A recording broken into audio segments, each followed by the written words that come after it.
I was 13 years old when this was going on. It started that 1962-63 season. And I remember it, but we didn't get to watch a lot of TV. I grew up in Peoria, Illinois, and our local team, of course, was Bradley.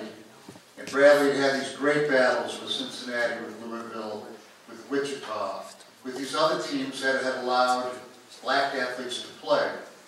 And the country seemed bizarre to me then, a 13-year-old, because I used to travel down to Georgia, where my grandparents lived, on the coast of Georgia, a little place called Jekyll Island. And we would drive there, and I remember going to these places with my parents, and I'd say, what's this thing that says white only? And what's this colored drinking fountain? I said, could I get in trouble if I drank out of that?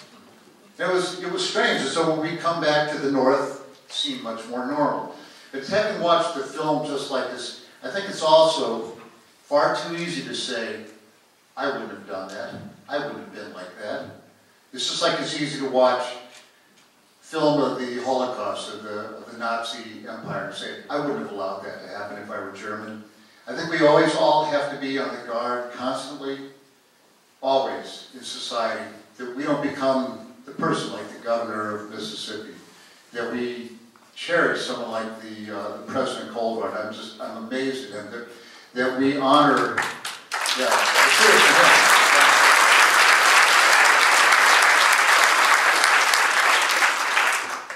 the players on the Mississippi State team. And of course, it goes without saying, players for Loyola. I used to take the train, just a big hand for you guys.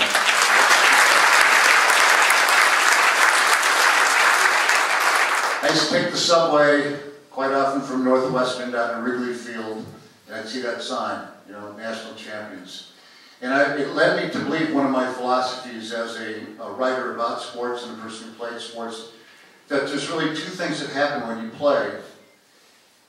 And one's good, and one's almost as good. And the best thing is you win, and the second best thing is you lose, because it meant you had a chance to compete. And as you see here, being able to compete fairly, honestly, every man, every woman for himself is one of the great joys, the great beauties we have as free Americans, free human beings. So just having said that, maybe some of you have seen this film before, but I haven't, and I'm just incredibly moved by it. And I'm so happy that the Sporting News named that game the greatest game of all time in the NCAA tournament, because I can't imagine a more important or meaningful one.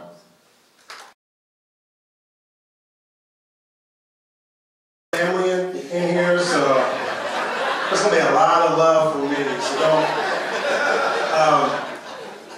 that's an easy answer. I'm sure the Loyola Athletic Department has experienced it the last month. The motivation was Jerald Harkness, who would not stop telling me that this was a project that needed to be made. And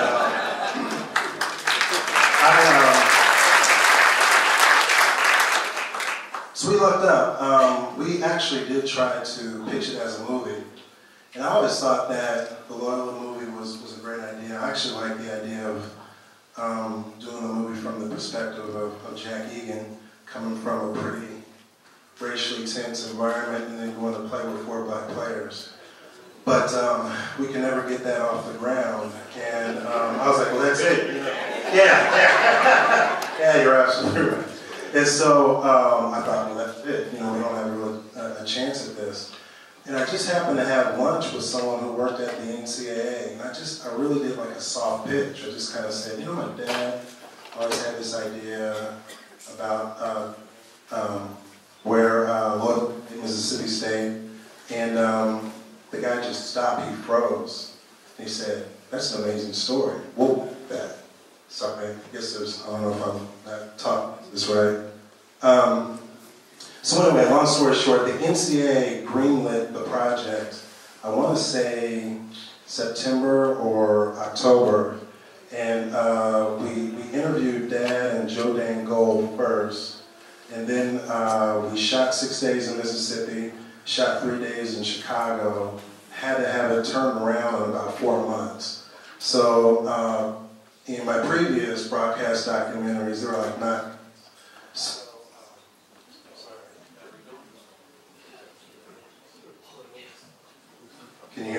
hear me now? So yeah, it was just a quick turnaround, and it was just it was a lot of pressure. I know my parents would not let me live it down if I didn't tell the story the right way. And then, yeah, it is in 2008. Yeah, that's correct. And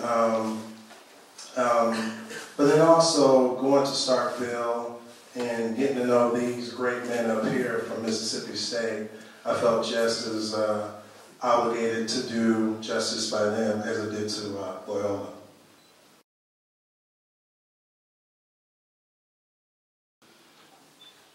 Of course, when we got on the plane, that was the first we really knew we were going. Up until that point, that was still a maybe you will, couldn't, maybe, I don't know, type of thing. But when we got on that plane and it taxied out, there was, I think, some excitement among a bunch of boys that we was going to get to play involved in it. We were, all of us were just kind of like, he said, Coach said, tie your tennis shoes up, we're going to play. And we were ready, regardless of where we were going. And I think that was true, that we knew that we were headed to East Lansing. And at that moment, you had no idea who you would be playing, correct? You had to wait for that play-in game? Yeah, we knew at that time. I believe somebody with more brains than me figured out when that did. We knew about that.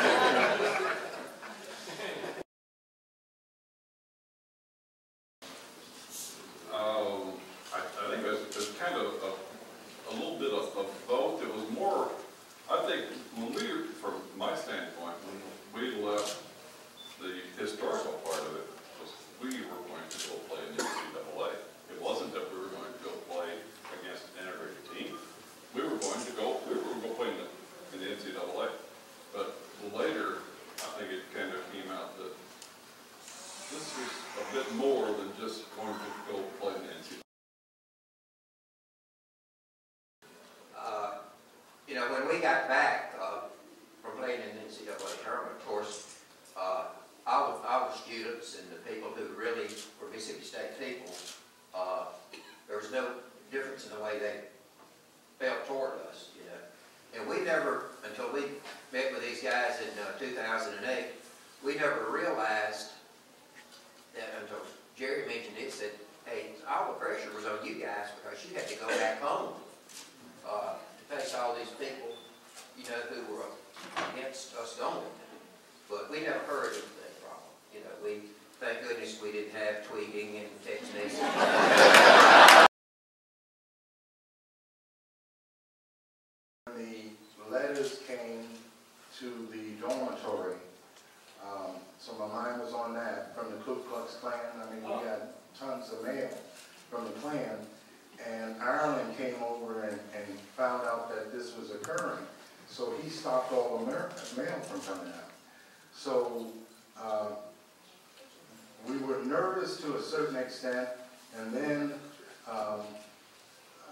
the fact that we had to play in East Lansing, I was scared that the Klan might get me in Chicago.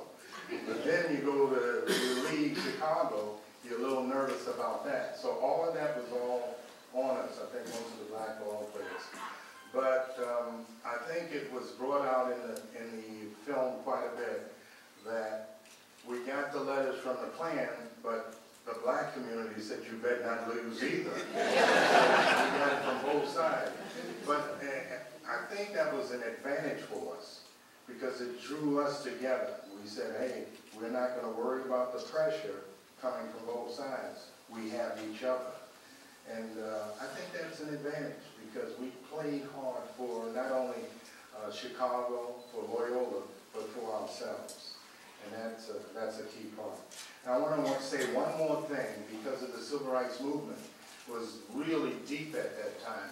And we went down as players, and we thought of being in the civil rights movement a little bit. The reason why I did more so is because I was surrounded by families that were involved in the civil rights movement, okay? And I have two here that I have to recognize because they got beat, they were kicked, and we just played a game and we proved something. but I'm talking about Kathleen Greer. Stand up, Kathleen.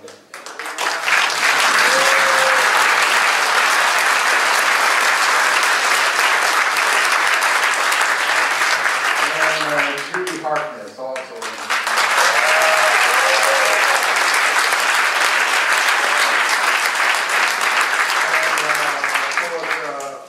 Ronnie's wife at the time, who was a leader of all of them, Joanne, also played a major role in it.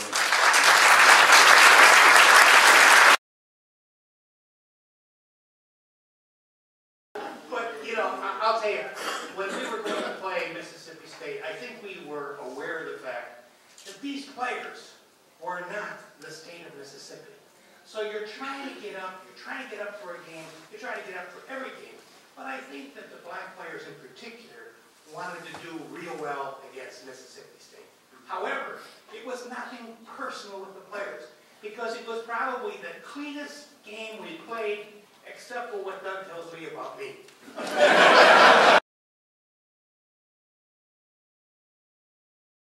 As I recall, my memory's a little different than Jerry's and Jack's. I really do think Mississippi State was one of the toughest teams that we played all year, if not the toughest. I really thought they had a good chance of beating us. And don't forget, we had just beaten someone by 69 points, and we were pretty cocky. But they were very good. It's a funny thing when you're playing a game like that. At the time, you don't really realize it. At least I didn't realize it. And it wasn't until like years later, really, probably maybe late 60s, early 70s, when everything else that happened in the 60s has occurred. And then you kind of look back and you think, you know, you were kind of a part of that. So it didn't affect me really until later. And I'm just proud to have been a part of that. Really am.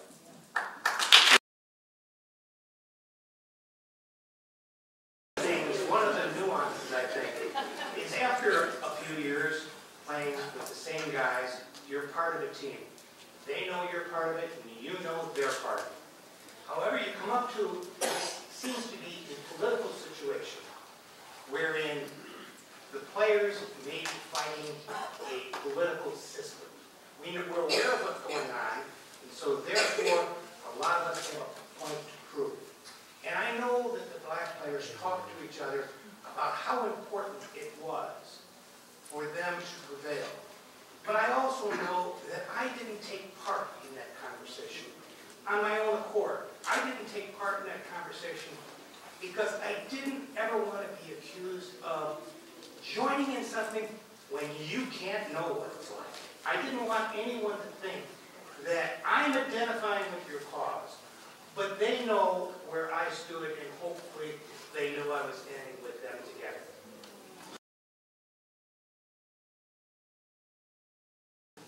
Well, let's start with that game as a picture. I'm never going to forget getting on an elevator with 3 guys from Mississippi State. We would not make eye contact. And it was because we knew how good they were. After the Tech game, the confidence was up with this team. Now, I like to call them the starting 5 and the forgotten 4. That was our team. But even at that, there was no animosity, but I think they knew how good Loyola was at that time. And we had heard about them. We had heard about their not being allowed to participate in the tournament. And for me, for Rupp in Kentucky to be sent to the NCAA over this team meant that this had to be one hell of a squad.